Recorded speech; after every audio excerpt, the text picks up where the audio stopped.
Main kau kuliah Tra? Iya lah boleh udah deh. Lecak harap mari iya deh. Penting aku boleh. AJP yo Tra anak ya agak ada jotong-jotongnya gitu. Jadi gano kelambu petang gitu. Udah kau kubak belum? Masya Allah. Dia petang nak aku habis, nak aku kubak ya. Aku gulok kau dalam cendi ujung. Nah, jadi gano kan. Kan tu pogek makan po.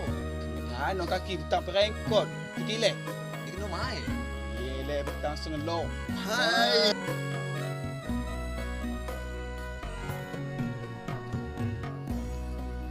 Bang Ali, no main kereta mu kau sorong. Ini keleh kata bang. Mainnya keleh. Ini gusi deh copul lah. Ai sesuk ke dalam landuh nu mende lagi. Tra, ini memang munggal beno. Pun, main guguh pun. Karabak gitu. Hai. Coba boleh udah ni. Baik pun. Nak teh ini gayo. Ayo kote, makan yang bulu beno. Kata gila memang gayo ni kalau udin. Tunggu. Kata. Wah, lepuh dah. Mengen aja. Aduh, di kali 4 ni teh.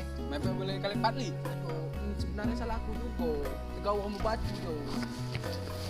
Oi, mereka dibu aku teh ah. Selu ni pak, selu.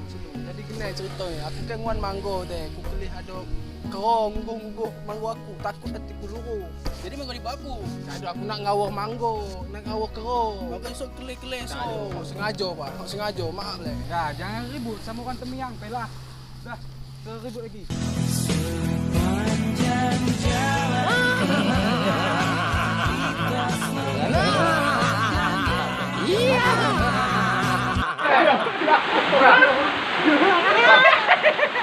Foto keluarga ke gayo ni jangan model. Jadi lampu. Ngabalin. Aku harus jadi malam. Ada tu dia. Oke guys, hari ini kami baru selesai bikin video. Ya, ini kawan-kawan yang bikin rame sih.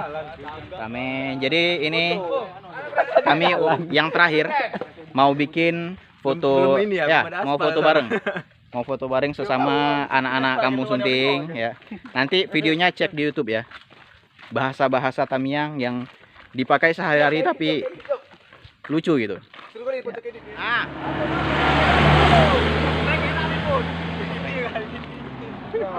Tarik tali. Ini nggak bisa apa? Nggak bisa tinggi gini aja ya, gini. Kalian yang di belakang. Ditaruh aja nggak bisa stand. Nggak bisa, pendek kali ini udah nggak ada lagi. Jelek kalau pegang weh. Salah mau kali, kan ada peleh. Jelek. Kami pemuda-pemuda Kampung Sunting mengucapkan Minal aidin wal faizin, mohon maaf lahir dan batin.